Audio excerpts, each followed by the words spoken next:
رسميا ماليكوس يعلن انقطاع ايده الثانية بعد ما انقطعت ايده الاولى في حادث مرور. عاود خرج بالسيارة وعمل حدث اخر وانقطع ايده الثانية. يا ماليكوس انت صرت مجنون حقا، تعديت الخيال.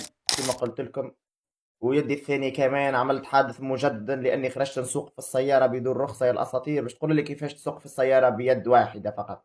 لانه عملت يد اصطناعيه، إذا نقصد يعني يد طاقيه بالطاقه الشمسيه تمشي، فهمت؟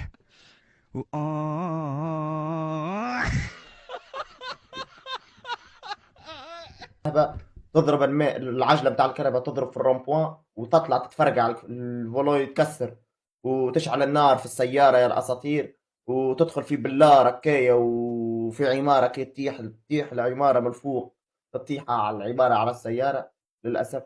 وصار يعني حادث يعني، وكملوا زيت شاحنه دخلت في السياره هكايا وانا في وسط السياره. وهذا هو اللي صار يا الاساطير للاسف.